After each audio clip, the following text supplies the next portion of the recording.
పెద్దలు అడిగిన ప్రతి ప్రశ్నకి సమాధానం ఏంటంటే సిఆర్డిఏ చట్టం. ఆ చట్టాన్ని ప్రతిష్టాత్మకంగా చేయడం జరిగింది. గతంలో 33,000 ఎకరాలు ఇచ్చినటువంటి రైతులకు తెలుసు. కానీ సడన్ గా కొన్ని సంవత్సరాల్లో ఒక సంవత్సరం కౌలు ఆగిపోయింది. ఆగిపోయినప్పుడు ఒక 10 మంది రైతులు వచ్చి ఫీజులు కట్టి కోర్టులో కేసులు నమోదు చేశారు. మా జడ్జి గారు చెప్పారు, ఆ 10 మందికి కౌలు రిలీజ్ చేయండి అని. సార్ 33,000 ఎకరాల రైతులు ఇచ్చినారు, మరి అందరికీ కూడా రిలీజ్ చేయొచ్చా అంటే లేదు కోర్టులో కేసులు వేసిన వాళ్ళకి. ఇప్పుడు పెద్ద ఆయన చెప్పినట్టు ఆ నైపుణ్యతో లేకపోతే దాని గురించి అవగాహనో ఫీజులు కట్టే స్తోమతో వారికి ఉండదు. మరి వారికి కౌలు వస్తుందా అంటే రాదు. మరి అదెట్లా? ప్రతి సంవత్సరం ఇస్తానన్న కౌల్ని సిఆర్డిఏ చట్ట విరుద్ధంగా పోతే మనం సిఆర్డిఏని ప్రశ్నించచ్చా? ప్రతి ఇంటింటికి తిరిగే ఎమ్మెల్యే ఓట్లు అడుగుతాడు. ఎలక్షన్ అయిపోయాక ఈ 33,000 కాదు ఇంకా 40,000 ఎకరాలు తీసుకుంటాడు. ఆ ఎమ్మెల్యేకి మనం తెలుసు, మన సామాజిక వర్గమో తెలుసు, మన ఓటు అవసరమో తెలుసు. కానీ సిఆర్డిఏ ఆఫీస్ లో ఉండే క్లర్క్ కి తెలుసా?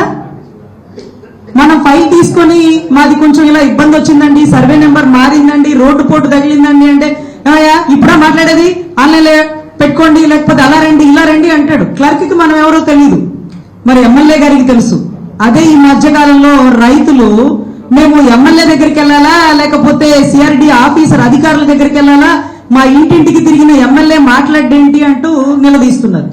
ఒకటే అడగండి, మీకు మెడికల్ కాలేజీల ప్రైవేటీకరణ తెలుసు కదా, టెండర్లు వేయడానికి ఒక్కరు ముందుకు రాలా. వ్యాపారస్తులు ఒకవేళ పూర్తిగా లాస్ అయిపోయినా ఐపీ పెట్టేస్తారు, ఏ దిగులు లేదు. మరి వాళ్ళే టెండర్లు ఎందుకు ఇట్లా అంటే ఫ్యూచర్ ఆలోచించుకుని ఏమన్నా ఇబ్బంది వస్తే నష్టపోతామేమోనని వ్యాపారులు ఆలోచించినంత తెలివిగా రైతులు ఆలోచించలేకపోతున్నారా? రేపటి రోజు తేడా పడితే ఈ 33,000 ఎకరాలు ఎప్పుడు డెవలప్ చేస్తారు, 40,000 ఎకరాలు ఎప్పుడు డెవలప్ చేస్తారు? పోతారులే రైతులు, ఐపీలు పెట్టడానికి లేదు కదా. అందుకని అసహాయంలాగా నిస్సహాయంలాగా రైతులనే మోసం చేయాలనుకుంటున్నారా? ఉట్టికి ఎక్కలేనమ్మా ఆకాశానికి ఎక్కుతుందా అంటారు. 33,000 ఎకరాలు డెవలప్ చేయండి sir. Google data centre Vizag ఎందుకు వెళ్తుంది, అమరావతికి ఎందుకు రాదు? ఏదో కంపెనీ వస్తానే కదా. అరే మొన్న మధ్య ఎప్పుడో బందోబస్తుకి వెళ్ళినప్పుడు ఒక కానిస్టేబుల్ పావు కరిచి చనిపోయాడు. పావు కరవగానే వెంటనే చనిపోరు కదా, దగ్గరలో ఉండే హాస్పిటల్కి అడ్మిట్ చేస్తే బతికేస్తారు. కానీ ఎక్కడ కరిచింది?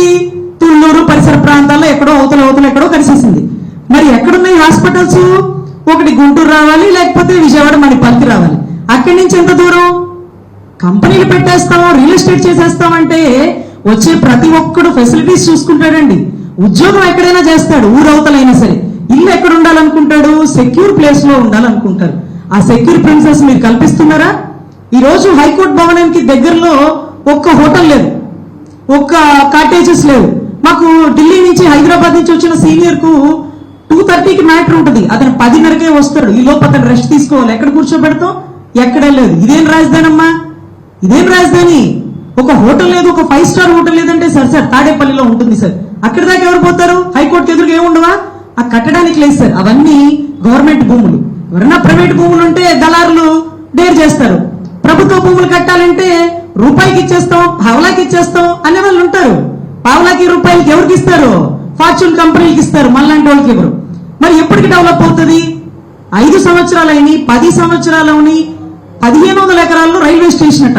మా వడ్డే శోభనాద్రీశ్వరరావు గారు చెప్తుంటారు, 1,500 ఎకరాల్లో రైల్వే స్టేషన్. ఔరా రైల్వే స్టేషనే లేదమ్మా, అది పెద్ద రైల్వే స్టేషను. దానికే అంత లేదు. ఎంత పాపులేషన్ ఉంటే 1,500 ఎకరాల్లో రైల్వే స్టేషన్ కడతారు? 5,000 ఎకరాల్లో ఇంటర్నేషనల్ ఎయిర్పోర్ట్ వస్తుంది. అరే ఏముంది ఇక్కడ? ఒక కంపెనీలు ఉన్నాయా? ముందు 33,000 ఎకరాలు డెవలప్ చేయండి సార్. టెండర్లు వేయడానికి రానటువంటి దళారులు రైతుల్ని మోసం చేయడానికి ముందుకు వచ్చేస్తున్నటువంటి రాజకీయ నాయకులు మీరు వేయండి. ప్రజలను నమ్మించడానికి మీరు మీ పెద్ద పెద్ద కంపెనీలు వాళ్ళు ఉన్నారు కదా, మీరు వేయండి టెండర్లు. అంటే మీరు లాస్ అయిపోతారు. మరి ఐపీఎల్ పెట్టే వాళ్ళు మీరే లాస్ అయిపోతారంటే పాపం కదా రైతులు. ఒకవేళ జూబ్లీహిల్స్ బంజారా హిల్స్ లో కడతారు ఎత్తైన భవనాలు. ఎలా? కింద బేస్ మట్టం చాలా కొండ చర్యలు బలంగా ఉంటది, పైన 50 అంతస్తులు బిల్డింగ్ కట్టాల. లోతు ఎంత తీయాలండి? ఎంత తీయాలి? పునాది ఎంత లోతు తీయాలా?